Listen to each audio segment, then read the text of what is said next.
My story began in a desolate desert. I am Catherine Deane.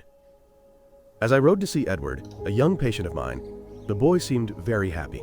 I invited him to go boating, but he pointed to a giant, rusty ship instead.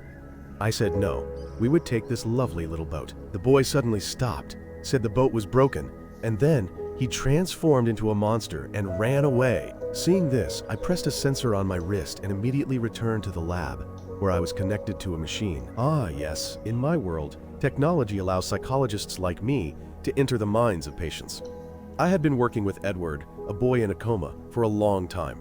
My mission was to enter his inner world, try to gain his trust, and free him from the barriers that were imprisoning his mind. After the therapy session, I stepped out of the lab and met my two supervisors, Dr. Henry West and Dr. Miriam Kent. Edward's billionaire family was funding this project, but they were growing impatient after 18 months with no breakthrough. They believed that what I experienced in their son's mind was merely hallucination and wanted to move the boy to a regular hospital. At the same time, elsewhere, somewhere I would only discover much later, a man named Carl Starger was heading towards an abandoned house with his dog Valentine.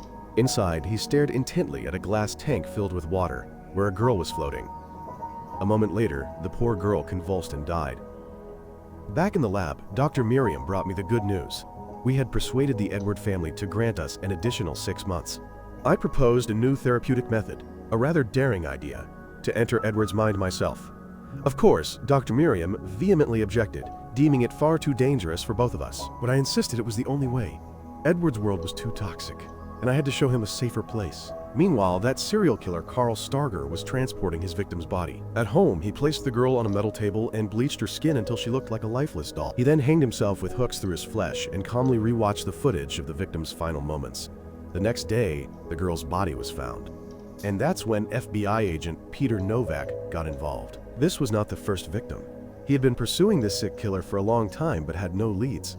So he was truly infuriated. Elsewhere, Carl Starger had chosen his next victim, a girl named Julia Hickson.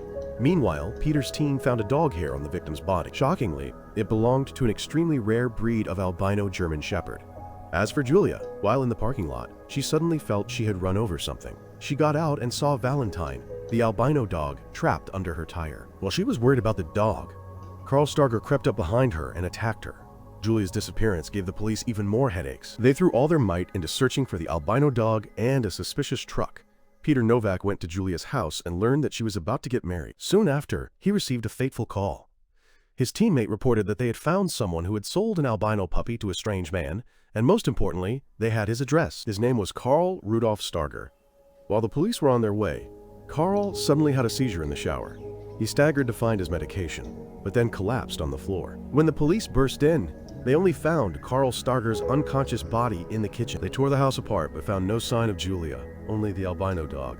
Carl was taken to the hospital, while Peter went down to the basement. This place is truly hell on earth. When Peter turned on the TV, he was stunned to see the footage of the previous victim's death.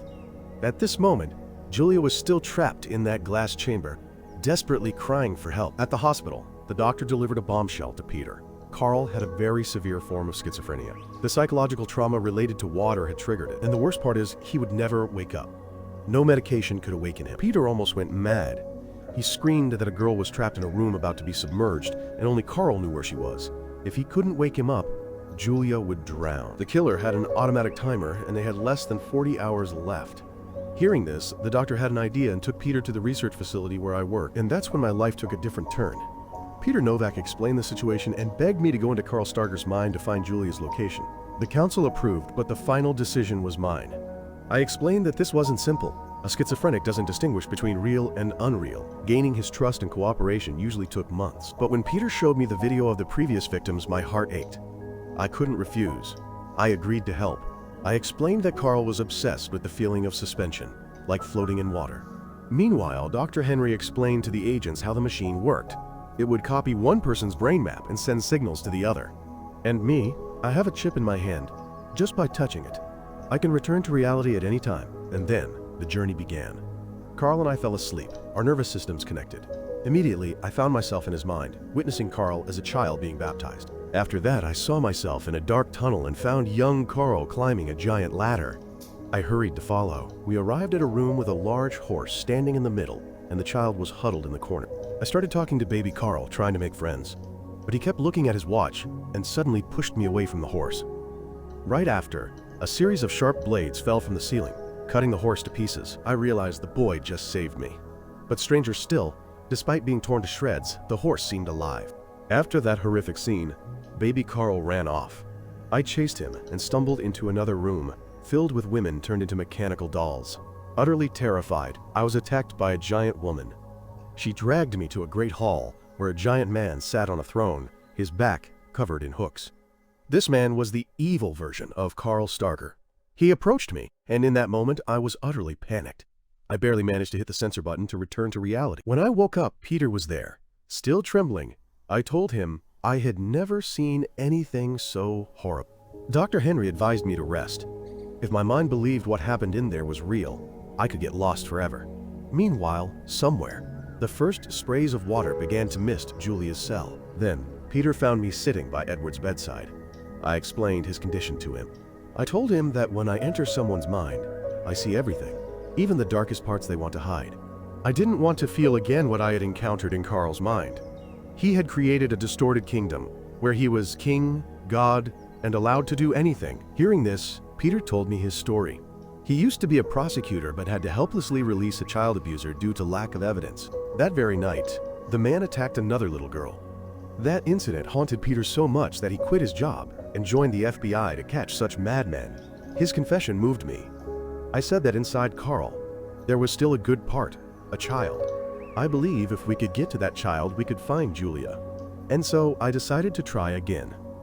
This time, I requested Valentine, his dog, be brought along. Once inside, Valentine led me to Carl the child. I gave the boy a small mirror and told him to use it to reflect light whenever he needed help. He was delighted, but I accidentally broke a plate. He, frightened, hid me in a closet, just before Carl's father entered and began to beat him savagely.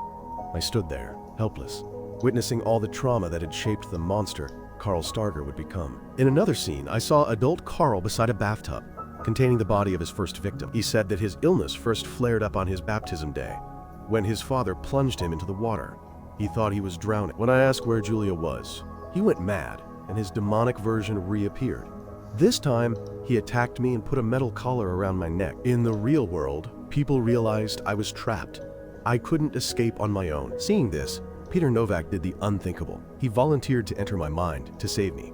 Despite having no training, he risked his life. Dr. Miriam told him to say something personal about my life, to wake me up. When Peter entered, he was guided by the child Carl, with the mirror I gave him. He found me, but at that time I was being controlled by Demon King Carl. I didn't recognize him, and even seduced him.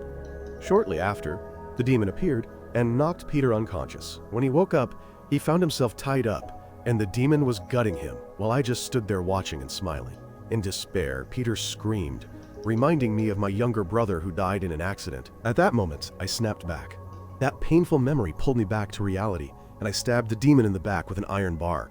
Afterward, Peter and I found ourselves in another room, where Julia was locked in a glass tank full of water. Baby Carl was also there, and I asked it to point out this location on the map.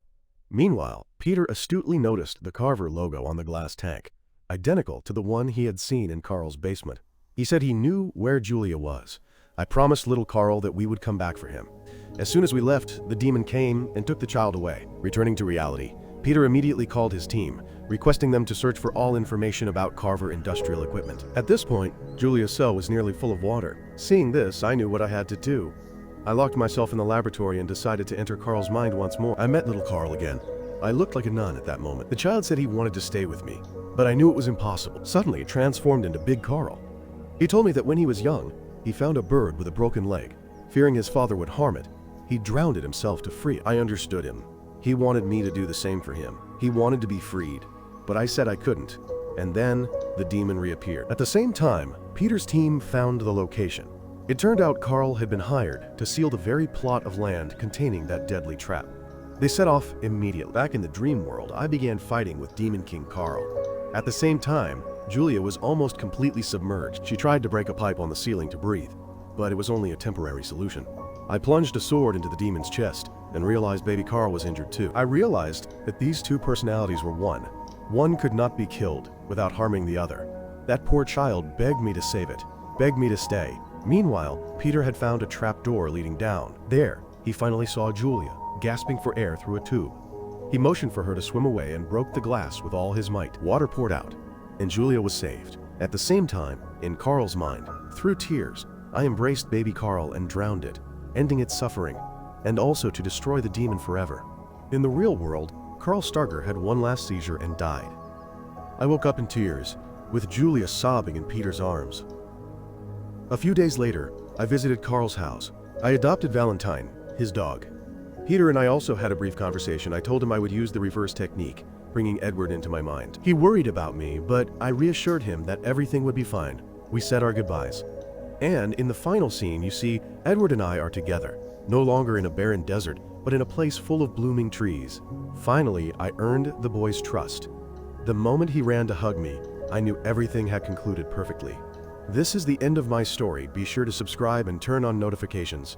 Thank you for watching till the end, and see you next time.